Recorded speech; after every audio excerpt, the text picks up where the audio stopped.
咁我之前就拍過一段片，就係介紹 SO 系列嘅50框高 Rim Break 嘅一對 link 啊。而我哋今日要睇嘅呢一款呢，就係佢另外一個嘅系列 Car6 嘅系列啦。有好多人都問我呢一個嘅系列嘅 link 啊，究竟個感覺係點啊？所以今日就同大家一齊嚟開箱睇下佢，試下佢啦！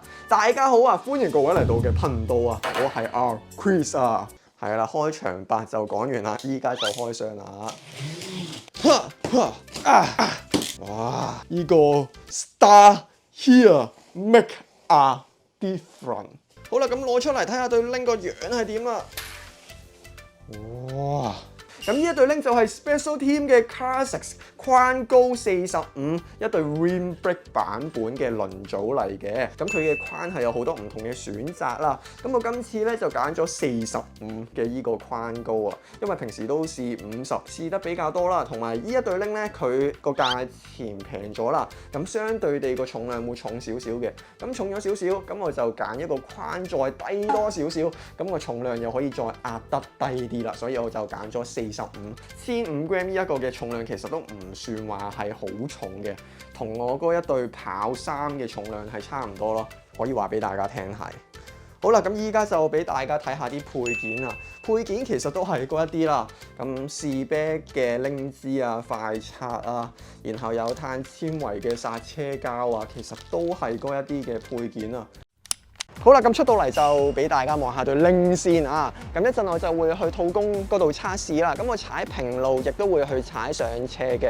然後呢一對 link 佢個重量對比翻我上一次試嘅 SO 就重少少，就15 gram 左右嘅。所以我就諗住攞呢一對 link 去踩激斜，就睇下呢一對 link 出到嚟個表現會係點，會唔會話好拖腳啊？又定係點樣呢？個感覺會係點呢？我諗大家如果係對呢一對 link 有興趣嘅話，比起佢嘅外表，會更加關心佢嘅性能啊，踩落去會係點呢？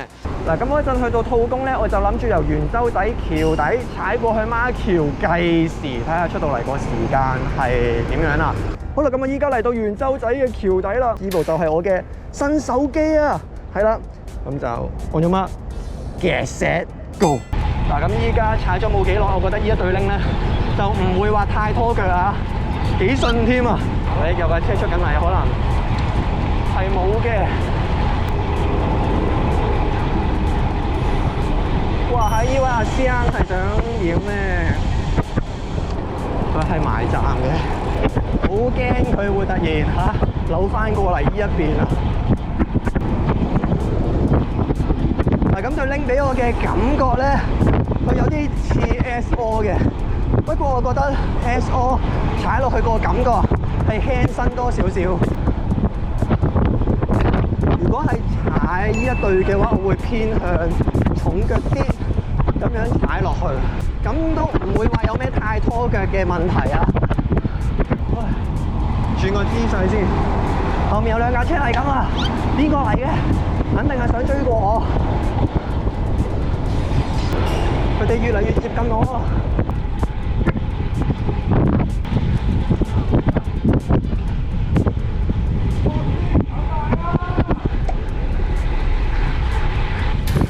我都想等你啊！但係依家計緊時啊！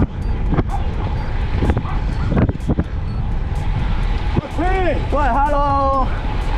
哇！呢一位師兄上咗嚟大頭之後，我哋個速度踩快咗好多啊，踩到上去40幾啊！咁唔知道大家知唔知踩單車其實最容易受損嘅其中一個地方就係髖關節啊！咁我諗平時聽得最多，如果會痛嘅關節就係膝頭哥啦，但係髖關節都有機會一樣係因為踩單車令到個關節出現一啲嘅問題啊！例如話踩下好痛啦，上車好痛啊！咁為咗令到我哋嘅關節係更加好、更加健康呢，我哋可以選擇飲瑞一寶嘅關節 4D 奶粉啊，咁就推介俾大家，佢可以修補關節嘅軟骨，重建關節嘅健康啊，咁啊針對翻一啲關節嘅退化，又或者關節嘅不適等等嘅。咁呢一隻嘅奶粉係醫護學會認證嘅產品嚟嘅，亦都有好多專業嘅運動員都係飲佢啊，仲有骨科醫生嘅成分推介啊，真正嘅全港銷量及銷售第一啊，識揀就一定揀佢啊！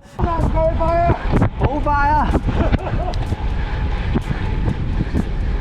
啱啱嗰位師兄甩咗喎，佢佢用佢嘅全力幫我帶咗一小段。好啦，咁啊，踩埋落去。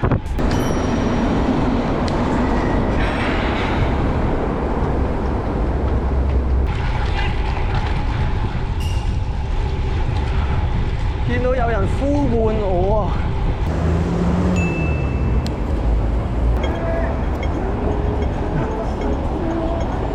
快啲啊！頭先有你帶頭先咁快啫，冇你嘅話我好慢㗎咋。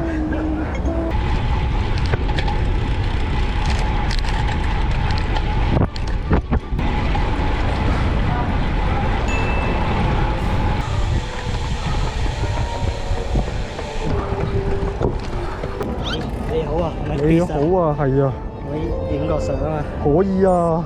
哇，你踩得好快喎！13分幾定14分幾咧？係14分10秒嘅，因為換咗對 link，就今日出嚟試下呢對 link。Hello， 就睇下個時間係幾多？影相。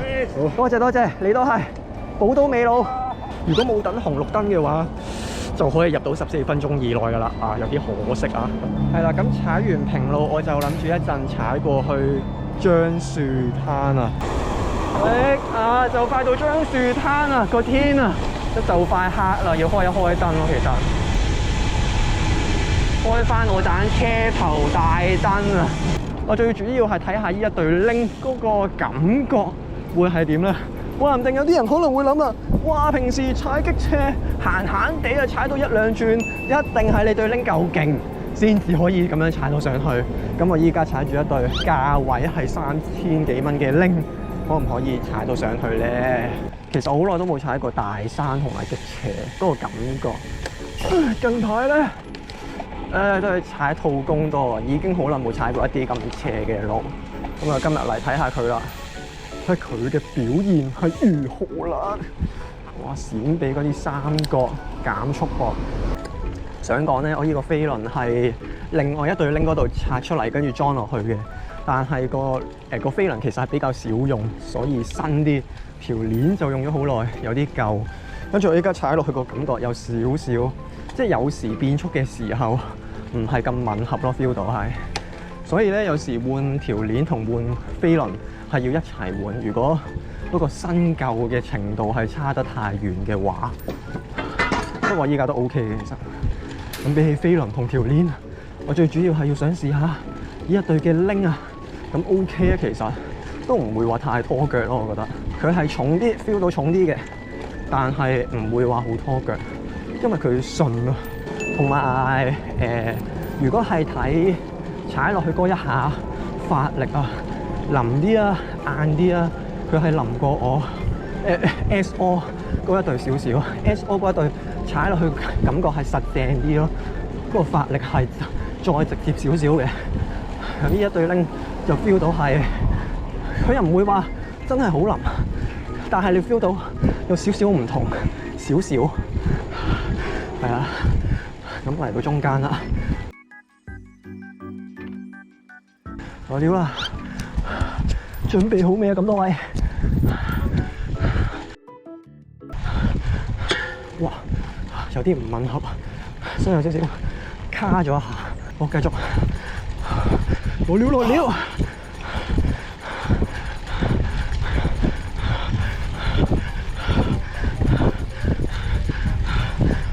嚟到呢度明顯啲係辛苦少少啦，對比我對 SO 呢對會重啲啊，但係咁樣踩都 OK。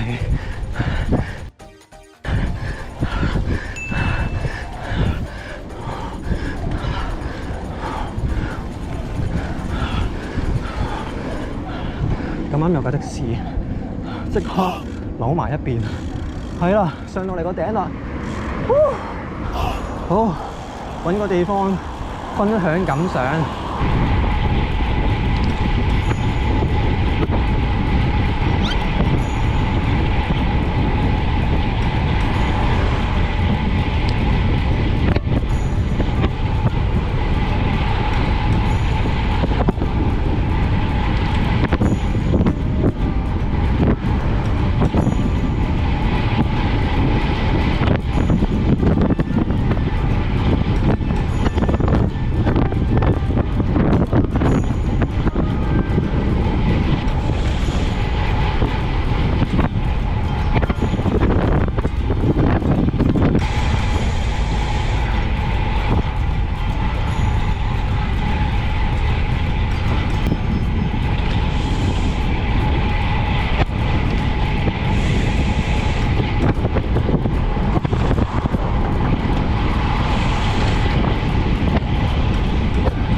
好啦，翻到嚟屋企啦，依家就分享下個感想啦。出面個天啊都黑晒啊！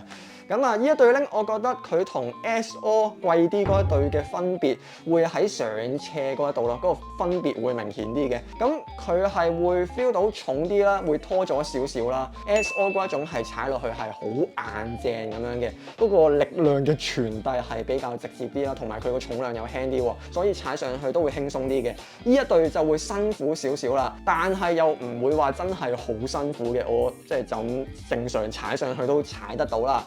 係啦，咁然後喺平路嗰度，我覺得平路個分別就細咗好多啦，一樣都係可以踩到一個唔錯嘅速度 keep 34啊、35，甚至中間有一位師兄啊帶住我踩到上去40都可以咁樣跟到，真係唔差咯。咁樣對比翻個價錢嘅話，個性價比真係唔錯嘅。咁其實佢本身呢一個品牌佢出嘅拎都係主打其中一樣嘢，就係個性價比比較高啊嘛。咁呢一對拎對比翻 SO 嘅話，佢係平咗成差唔多一半喎。但係我踩出嚟嘅感覺，個性能就唔會話得翻一半嘅。佢嘅性能都喺度嘅，只係對比翻 SO 嘅話，咁 SO 人哋就一分錢一分貨，就自然會好少少啦，上斜輕啲啊。咁我最尾回程就係由大埔舊路踩翻去大埔墟嗰一邊嘅。咁我一直踩咧，個速度都可以 keep 到成40幾啊，甚至中間上到去50都有嘅。呢一對拎都可以上到去呢一個速度嘅。同前面啲車咁樣保持距離，就真係好似一架車咁樣翻去啊，就唔會話個價錢平咗咁多就哇，係唔係辛苦好多啊？上激斜又唔得，平路又跟唔到人，咁佢又唔會嘅。如果你係覺得想要一個好啲嘅性能就 SO， 如果你唔需要一個好啲嘅性能，你亦都想平少少嘅，咁就係啦。咁如果大家係對呢一對拎有興趣嘅話，都可以去我網店度睇下啦。我都會將條連結放喺下面內容欄嗰度嘅，係啦。咁然後都俾翻個優惠俾大家啦。咁如果大家係想買嘅話，輸入呢個優惠碼就可以平少少入手到呢一對拎啦。咁都有啲觀眾咧係有時會想買一樣嘢，想輸入個優惠碼，但係手機落單嘅時候就發現係見唔到輸入優惠碼嗰一欄啊，因為嗰一個位咧其實係要自己撳出嚟嘅，係啦，所以大家要注意翻。咁我喺個熒幕度會 show 出嚟俾大家睇，其實係要自己撳佢先會彈出嚟，有得輸入個優惠碼嘅。咁都係一對非常唔錯嘅拎啊！咁最尾都俾大家聽一聽佢啲聲啊，係啦，都冇乜點樣俾大家聽過。係啦，咁今日呢一段片就嚟到呢度啦，多謝大家收睇啊！我哋下條片再見啊！